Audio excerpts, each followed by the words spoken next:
kopesa na maboko esika nyonso nakokende kombo ya Nzambe na monoko na ngai yo.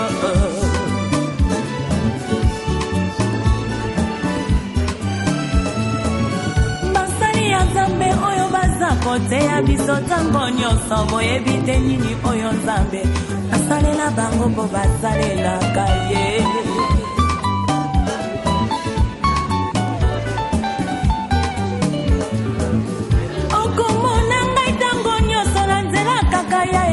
Oyebi te nini oyo Nzambe asalelanga mpo nakendaka ekleze.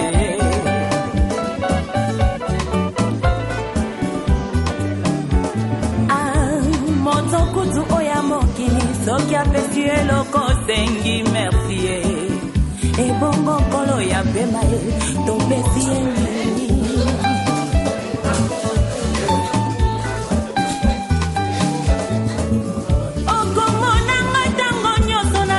Kombola eklesia oyebi te nini oyo Nzambe asalelanga mpo nasalelaka ye. Ngayo nazali reconnaissante ye. Makambo asalelanga ya minene bakoyogo nauti na libulu ya masumu abimisinga yo. Esika nazalaki ya liwe abimisinga yo. Mikolo na ngai ya bakinde ya kotanga bongina ngai na butu kaka bato pamade nanya kopesa ngala boko motola oya ye nakanisa kili motana ngai kotunga ngai pesi ngane mokongo simaki motona kolela ngai bakenekela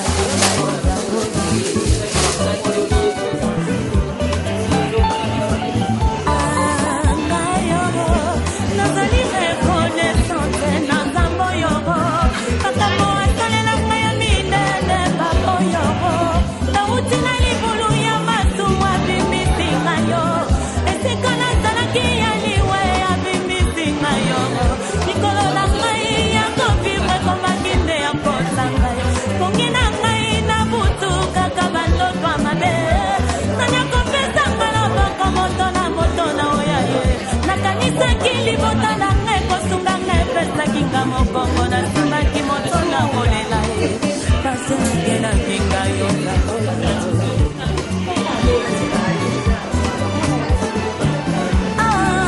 nayo mbongoneti na ngai nalingaka ye nalapandai na bina ngayo nakosalela ye abete ekoki ya motema na ngai na fongoli ya kosi iwana kamarade ya motema na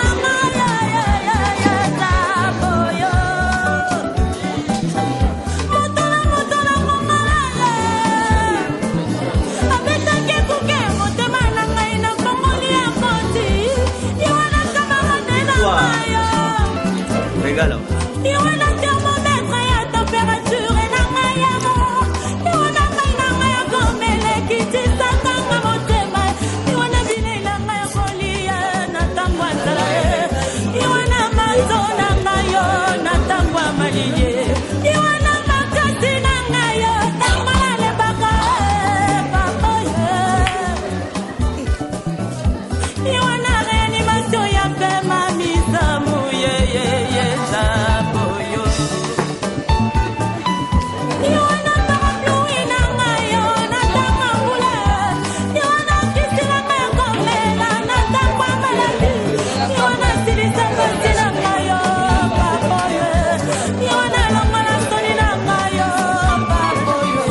Nous sommes contents de recevoir le papa de la Zimbabwe. Je appelle le nom de Dieu, Pasteur Tony. Alléluia. Amen. Alléluia. Amen. Est-ce que c'est vous allez? Amen. Il y a la joie. Amen. La sœur Patti a compris cette Que la sœur Patti vienne faire son témoignage. Parce que cela était dans le programme.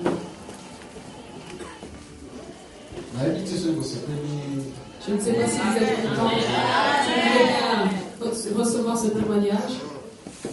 Nous acclamons le Seigneur.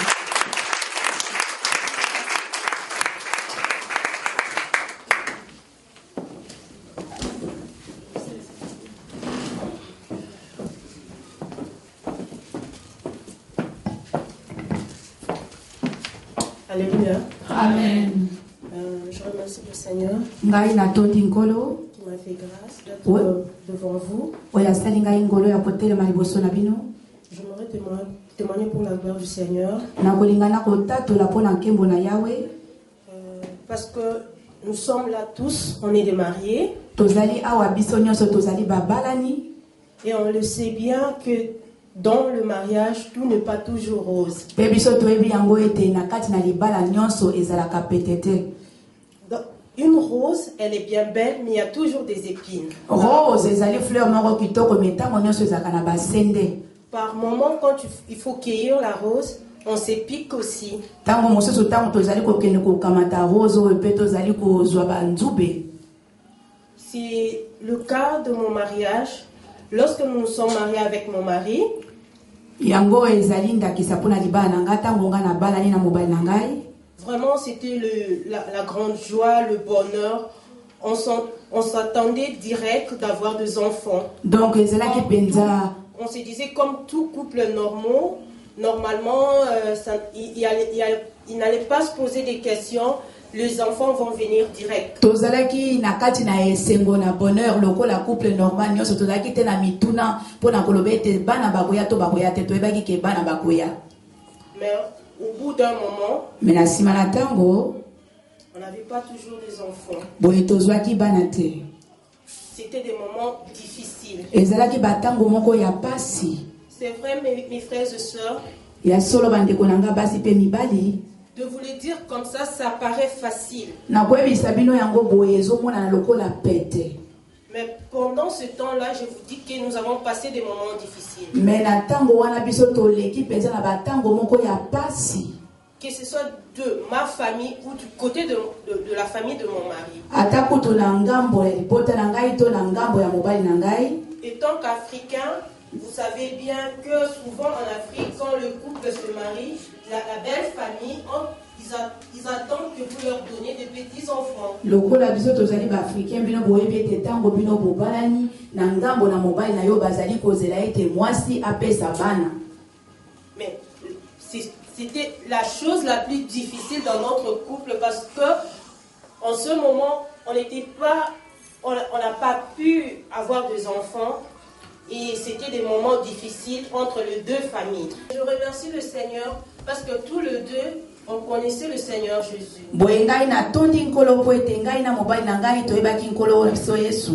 Parce que tous les deux, on s'est appuyé sur Jésus-Christ. Pendant ce moment difficile, nous nous sommes accrochés à Jésus-Christ. Et pendant ce moment-là, on a cherché le Seigneur. On est allé voir les hommes de Dieu. On est venu voir le pasteur Tony. C'est à travers ce problème qu'on a pu rencontrer l'homme de Dieu, pasteur Tony.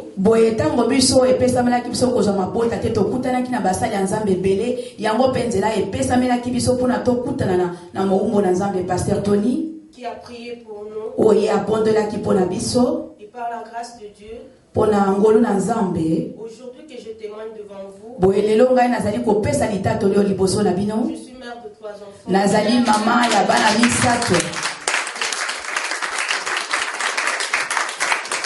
je glorifie le Seigneur pour cela. Quelle que soit la situation, chaque couple a ses problèmes.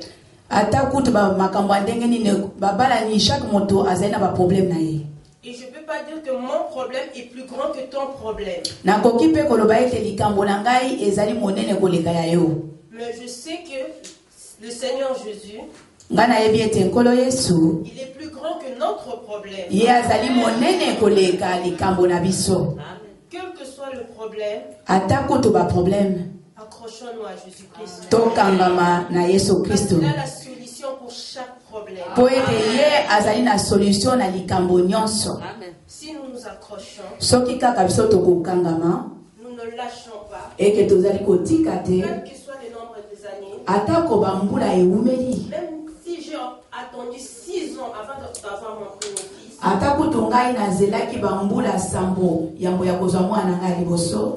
mais la solution viendra avec Jésus-Christ. Ce n'est pas le nombre des années qui compte devant Jésus-Christ. Ezali eteni na bambula te oyo ezali kokonte liboso na Yesu.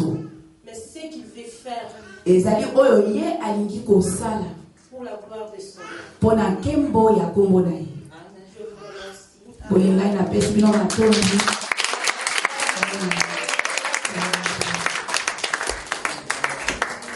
Alléluia. Alors, on appelle ce qu'on remercie. Alors je remercie vraiment le Seigneur pour le témoignage de notre sœur Pati Kuta.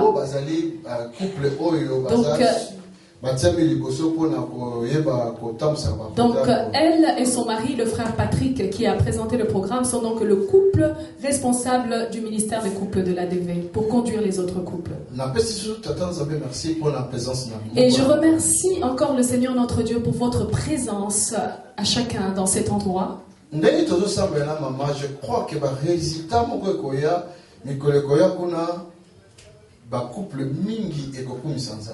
comme nous étions en prière avec maman pour les couples, nous avons la pleine confiance que dans les jours à venir, beaucoup de témoignages, beaucoup de résultats se manifesteront parmi nous. Que Dieu vous bénisse et que les bénédictions se répandent. Car la Bible dit que c'est là où les frères sont réunis ensemble, c'est là où la bénédiction coule. Je crois que la bénédiction du Seigneur est dans cet endroit et sur chaque couple présent. Et les fiancés qui sont là, que le Seigneur vous bénisse. Alléluia. Amen. Je vais partager quelque chose. Bien que responsable de la bus, Patrick, bien que notre frère Patrick s'est déjà étendu sur quelques-uns de ces points, comme thème au sujet, on a envie de partager. Vraiment, il a d'avance annoncé le thème ou le sujet que je voulais partager. Que le Seigneur le bénisse abondamment. Je voudrais que nous puissions partager sur un thème aujourd'hui. Le fondement d'un couple qui réussit dans toutes les saisons. Le fondement d'un couple qui réussit dans toutes les saisons. Le fondement.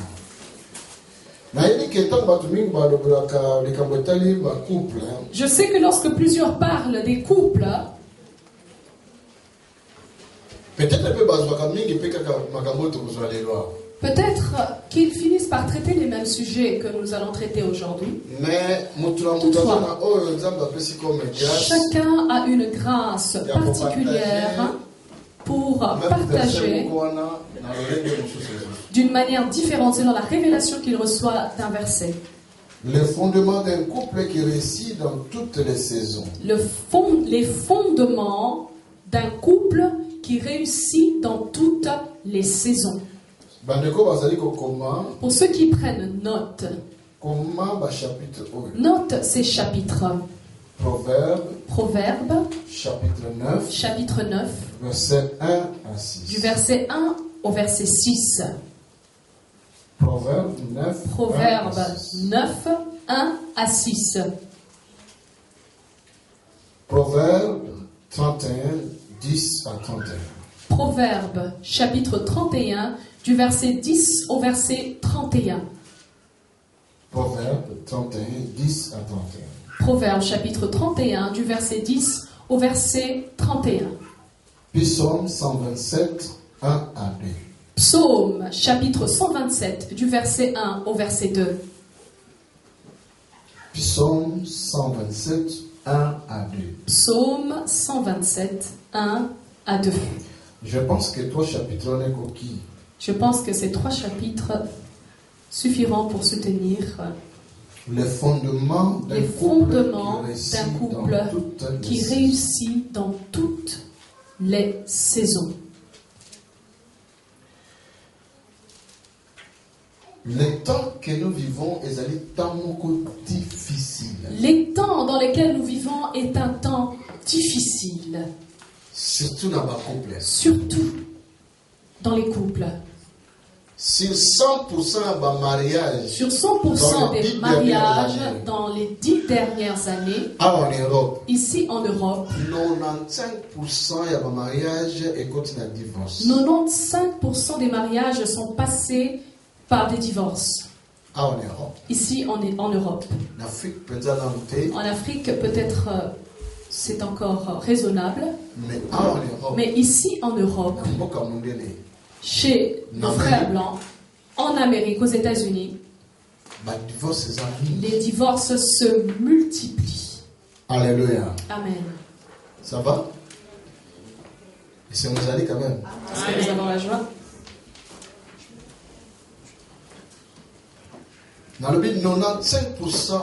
Je dis bien que 95% donc dans les 10 dernières années,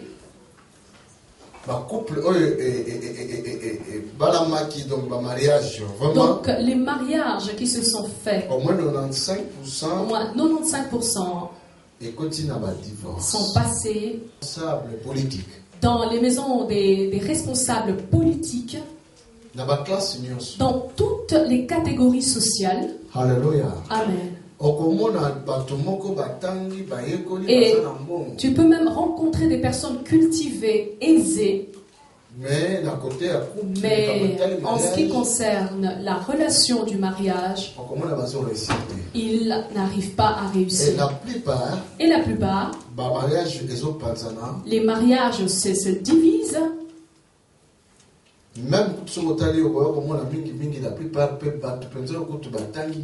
Et même souvent, ce sont les personnes cultivées qui sont les plus victimes, les personnes les plus aisées aussi, financièrement. Comment peut-on comprendre cela? Une personne qui a fait tant d'études, mais qui n'arrive pas à réussir son mariage. Comment peut-on comprendre cela? Qu'un pasteur qui est rempli de la puissance de Dieu réussit dans son ministère et amène son ministère très loin, mais en ce qui concerne son mariage, il connaît un total échec. N'avez-vous jamais vu cela? Vous n'avez jamais entendu parler de ça? Soyez sincères. Alléluia. Amen. Question-réponse, les alliés. Il y aura aussi des questions-réponses. Si tu ne réponds pas, alors tu seras le premier à être interrogé. Alléluia. Amen. Donc, ces choses arrivent beaucoup à cette époque. Alors nous devons savoir pourquoi y a-t-il tant de divorces dans les couples. Il y a certains couples. Juste pour un règlement,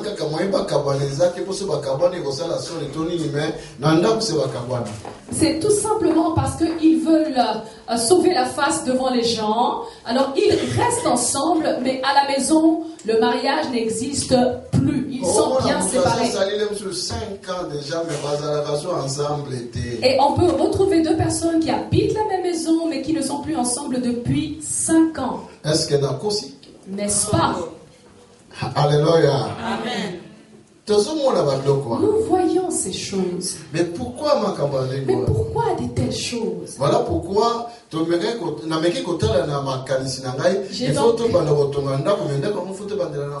j'ai essayé de réfléchir, je me suis dit, si nous voulons construire une maison, nous devons bien commencer par la fondation. Parce que si nous commençons par le toit, par quoi sera soutenu notre toit? Alléluia. Je voudrais dire encore ceci. Selon Dieu, lorsqu'il veut commencer à bénir sur la terre, le règlement, les principes de Dieu sont les suivants. Il va commencer par bénir d'abord les couples, les familles. Est-ce que vous voyez bien? Le savez-vous? Je vais vous montrer quelque chose. Joseph dormait et il eut un songe. Et dans son rêve, il a vu le soleil et la lune. Et il a vu 11 étoiles qui se prosternaient devant lui. Il était donc la 12e étoile. Et on se prosternait devant lui.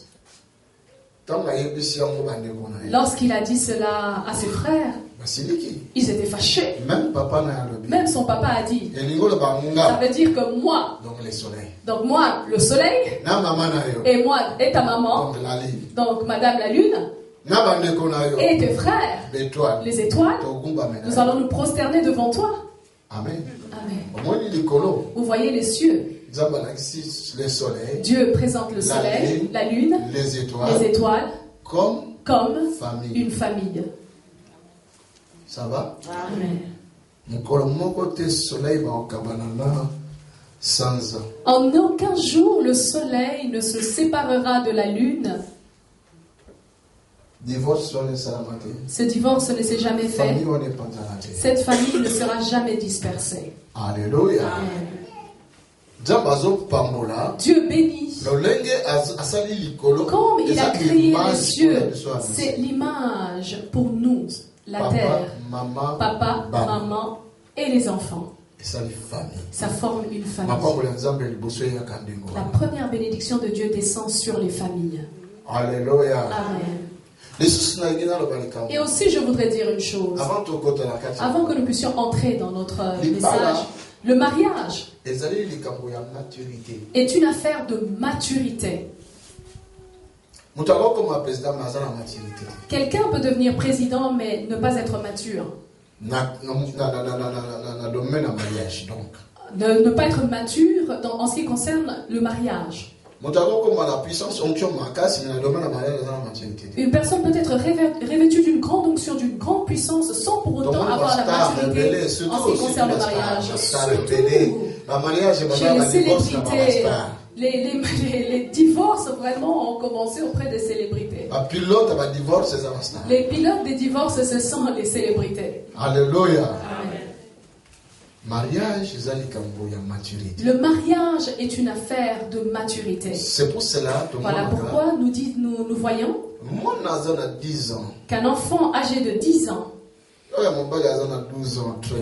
une fille de 10 ans et un petit garçon de 12-13 ans, c'est une fille et c'est un garçon, mais pourtant on ne peut pas les unir dans le mariage. Parce que c'est une responsabilité. Parce que c'est une grande responsabilité, le mariage. Il faut qu'il y ait de la maturité. Alléluia. Amen. Ce qui va divorcer, si il y a tant de divorces et tant de désordre, parce que maturité, c'est parce qu'il y a un manque de maturité. Peut-être que l'homme a épousé une femme qui n'a pas de maturité en ce qui concerne le mariage. Comme nous avions vu à Kinshasa, on voit une jeune fille qui tombe enceinte et avec sa grossesse, elle joue encore au jeu de petite fille. Parce qu'elle ne sait pas ce que c'est que le mariage. C'est ainsi que nous voyons certaines femmes qui ont épousé des hommes qu'on appelle des maris-enfants. Depuis que l'homme est entré dans la maison, il revient du travail, il s'assied. De quoi est-ce que je vais parler là? Alléluia. Amen. Et la femme qui dit, mais enfin, mais viens un peu, on doit discuter. Écoute, laisse tomber, là je suis concentrée là.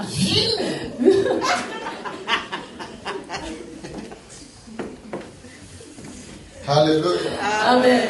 Alléluia. Amen. Est-ce que quelqu'un est là? Quelqu'un est là? Et là, il s'agit d'un mari-enfant. Le temps pour vérifier les devoirs des enfants. Il est là sur son jeu vidéo, sur sa play. C'est un mari-enfant. Certains maris n'arrivent même pas à aller chercher du boulot à cause des jeux. Et lorsqu'une femme épouse un tel homme, Alléluia. Amen. Si tu as 2 enfants, ça veut dire plus ton mari, en réalité tu as 3 enfants. Alléluia. Amen. C'était là une introduction. Mais je ne vais pas aller trop loin. Je voudrais donc présenter 7 points. Lisons d'abord Proverbe 9, 1 à 6. Proverbe chapitre 9, du verset 1 au verset 6. La sagesse a bâti sa maison, elle a taillé 7 colonnes. Elle a égorgé ses victimes, meulé son vin et dressé sa table. Elle a envoyé ses servantes, elle crie sur le sommet des hauteurs de la ville, que celui qui est stupide entre ici. Elle dit à ceux qui sont dépourvus de sens, venez, mangez de mon pain et buvez du vin que j'ai mêlé. Quittez la stupidité et vous vivrez, et marchez dans la voie de l'intelligence. Amen. Amen. Alléluia. Amen. Ici, on nous présente la sagesse. Elle avait bâti sa maison. Et elle avait placé 7 colonnes. Je voudrais m'étendre sur ces 7 colonnes dans le couple. La sagesse avait bâti sa maison. Dans sa maison, elle avait dressé 7 colonnes. Colonnes, ce sont des piliers qui soutiennent la maison afin qu'elle ne tombe pas. Amen. Amen. Toute personne sage, lorsqu'elle veut bâtir sa maison, elle doit préparer la fondation de la maison. Dans la fondation, elle va pouvoir y dresser les colonnes qui vont être le soutien de la bâtisse, donc de la maison. Je voudrais dire ceci. Suivons un peu l'exemple de Dieu. Dieu a créé ce monde en 7 jours. N'est-ce pas? Dieu a créé en 7 jours. Alors que Dieu est le Tout-Puissant. Lorsqu'il claque de doigts, tout peut apparaître à l'instant. Mais il faisait chaque chose en un jour. Pour montrer qu'aujourd'hui je fais ceci, demain je fais cela. Et il nous a présenté 7 colonnes de sa construction. Amen. Amen. Et dans les 7 colonnes, c'est alors que ce monde a été dressé.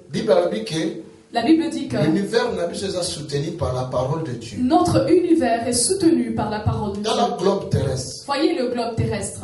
Quel est ce béton qui soutient la terre?